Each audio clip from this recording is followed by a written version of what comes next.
Hello, Taurus, and welcome to this new feature. You are the first ones. I hope you feel excited as I am for the morning musings. I've been talking for about a year about my morning practice, which is to always pull some cards for the signs that I'm going to read for later in the day. And I thought, well, why not bring that to the viewers? So I'm going to now be featuring morning musings as I am able to get to them. You're seeing just my hands because I'm just fresh out of bed, literally within the last 20-30 minutes. So I am too vain to be on camera, sans makeup, and I am still a little groggy. So it's pre-shower, it's pre-coffee, and I just thought I would share this with you. So welcome. These are going to be very short readings. It's just to show you my process in the morning, share some messages that come through. Oftentimes they show up in the main readings that I will still be bringing you in the later afternoons. So, but not always. So we'll see what comes through. It's a general reading for the collective of Taurus, Sun, and Rising. Whatever comes through comes through. It does not necessarily have to be twin flames. So we'll just see what comes through. But most of my readings are. So let's see, what else can I share with you right now? That's about it. They will be, as I said, short readings with no extendeds. So this is just for you. So sit back, relax, enjoy. Let me pull one card for you from Energy Oracle. See if there's any wisdom coming through. Goddess of the Moon. I love that, Taurus. So let's look at Goddess of the Moon. Card 52. So this is about your intuition. It is, to me, it represents the High Priestess energy. Goddess of the Moon. Let's see if you can see that clearly. It's going to take me a hot minute to get used to working from this angle. I'm not used to it. So Taurus, please be patient. Notice it's card 52. 5 and 2 is 7. Very spiritual number. 7th chakra. So it is a beautiful card to start your day. It says this card shows an eternal spirit holding the bright reflective moon and standing in front of the crystal clear waters of the sparkling waterfall. Her arms are stretched upward, receiving the light of the moon, the light of inspiration. This card is all about intuition, the ability to receive insights from your soul's point of view. Receiving this card upright tells you that you have the power to get intuitive information on all types of issues, and now is the time to use it. The Goddess of the Moon brings you all sorts of information, from the mundane to the spectacular. For instance, you could get the urge to take a different route home from work and find out later that you've avoided a 3-car traffic jam, or 3-hour traffic jam, I'm sorry. It's early. Or you might have an idea for a great invention, a stock investment, or a spellbinding novel. This card could also indicate a significant blossoming of psychic ability or mediumship, even on a professional level. You're always blessed with this ability to connect, but this card is telling you that now is the perfect time to open up. Get ready for amazing inspiration this brings. That is a nice card. Not just a nice card, but I love the energy that it sort of sets you on this discovery of all that powerful energy coming in from the moon. So I like it. I'm going to put it up here. And let's see what intuitive hits we get today. I know this is not the best camera.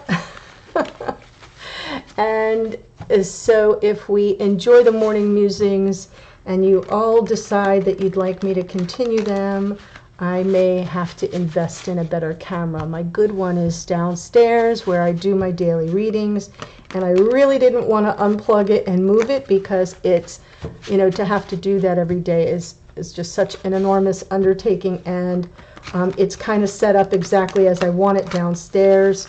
So you know how that goes. You get into your little habits. Anyway, Taurus, let's see what comes through.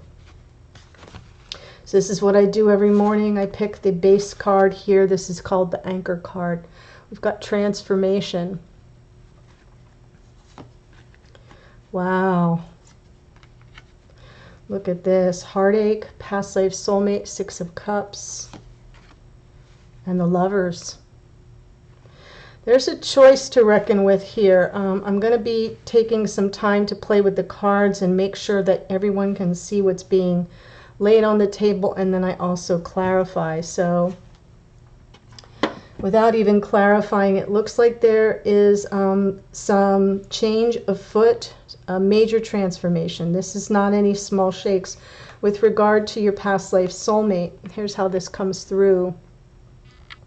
Because this card here is representing either the block, the challenge, or the dynamic you're dealing with, and because it's the Six of Cups, I feel it's a dynamic. This is past life soulmate.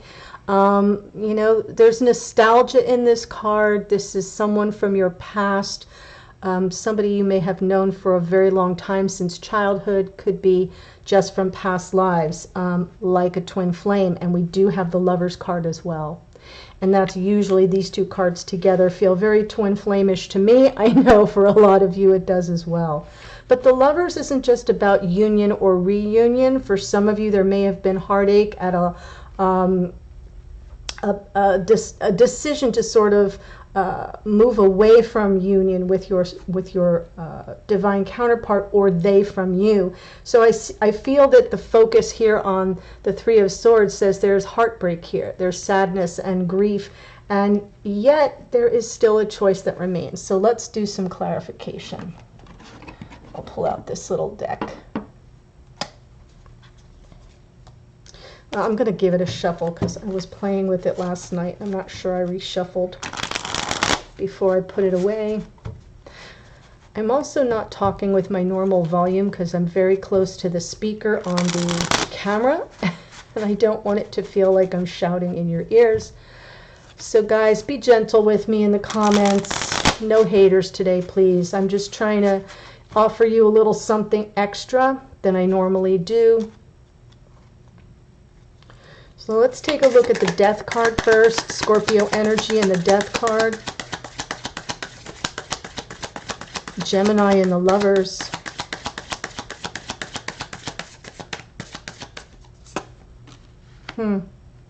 Two of Swords. So this has definitely been you at a crossroads here. I feel the transformation is for you, Taurus. It is a moment where you're doing some deep inner work. You're really reflecting, looking inside for the clarity. I love that the crescent moon is here, and I'm feeling the goddess of the moon. So there's something here where you're just sort of really getting in touch with your intuitive gifts. This person is blindfolded. And normally this is stuck energy, but it feels to me like another choice has to be made. So you're doing the deep inner work here, Taurus, for the clarity, the truth around the decision you have to make, the meaning behind it, the purpose behind it, and how you're going to proceed. And this is all being brought about during possibly a dark night of the soul. Page of Wands. So this feels to me like there's youthful joy in the Page of Wands, but the Page of Wands, pages are messengers. The Page of Wands sometimes brings messages that are impulsive. Sometimes they're more self-serving because of the youthful quality about them. It's not very evolved. Let's look at the bottom here. Ten of Pentacles. This would suggest to me that underneath your, this is outside of your conscious awareness. There's something here about life partnership. And you're weighing your decision with regard to a Page of Wands. And it just could be that someone isn't quite ready for the level of commitment that you desire, Taurus.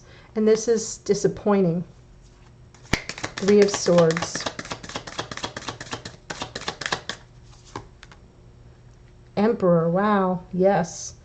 So Emperor is Aries, and it is the divine masculine energy in the tarot deck. It is the embodiment of all four kings, the best attributes and the worst. So I feel that there's this disappointment and heartache around your divine counterpart. If you are the feminine, that represents your divine counterpart. Here's the Strength card.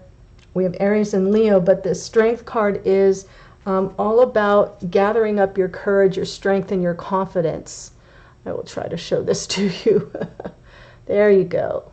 Look at her taming that beast. And yet the lion protects her in return, is sort of docile in her care. I love that they still managed to put that little infinity symbol in this deck. It's a very interesting, it's the Biddy Tarot deck. I love that we have the Perseverance card. It suggests that you haven't quite given up. Well, it's one of the Perseverance cards. You haven't quite given up. But it's getting more challenging for sure. Yeah, underneath we have the Five of Cups. That represents that energy of despair, sadness, grief, loss. The focus here being on the Three of Cups turned over is part of the problem. This is reflecting on the past. You're not looking to what is potentially there for you. This is the Two of Cups, that soulmates card. So what's it going to be? Are you going to turn around and cross over this little bridge to the castle here in search of your Two of Cups? Or are you going to stay focused on what you've lost? So I feel that being that that's underneath, it's sort of not in your conscious awareness yet that there's a need to move on from the past. I think you're getting ready to, though. That's what it looks like here. Six of Cups, I understand. Lovers, what's the choice here for our beautiful Taurians? King of Swords. And the Nine of Wands, another Perseverance card, Taurus, and the Eight of Wands underneath. So on some level, I feel you're wanting to communicate, maybe even at 5D with a King of Swords. So it could be that your Emperor, your divine counterpart, is this King of Swords who is cool and aloof, not very warm and fuzzy. This person doesn't really show much emotion. They're all logic, strategy. This is someone, though, normally with high ideals, high standards. They kind of really care about the way that they move through the world, and they're very truthful, or they desire to be truthful, and they desire to live up to, they live by a code, is what I like to say. I feel as if, though, what's happening here is this person is kind of cool and icy. The King of Swords, in the absence of their high ideals, can be very cutthroat and not very kind. Gemini, Libra, Aquarius are the elements associated with swords, so that could be important for some of you. But I feel like you really are weighing a heavy decision has to be made, a choice has to be made about whether or not you continue on with this King of Swords. I think you'd like to communicate about it. And what I'm going to say to you here, Taurus, is operate from your intuition. You're really going to have to draw on the strengths of your own intuition. Look at me trying to find the camera. Oh, yes, it is early. Your own intuition in this matter, it definitely feels as if you're going through this major change, this transformation, may be a little dark, may feel. The Five of Cups and the Three of Swords leads me to believe it's a painful shift, a painful change, but one that is definitely necessary. You will make this choice about whether or not to continue on. I think you seek something much more stable and grounded and committed, and I'm not sure you're getting it. You haven't given up yet. The two Perseverance cards of Strength and the Nine of Wands suggest you haven't given up yet, but I think in time this choice needs to be made. And that is what I'm going to leave you with today. We'll see if any of these cards come out in your main spread later on this afternoon, so please be sure to keep your eye out for that. And I look forward to seeing you later. Take care, Taurus. Have a good day.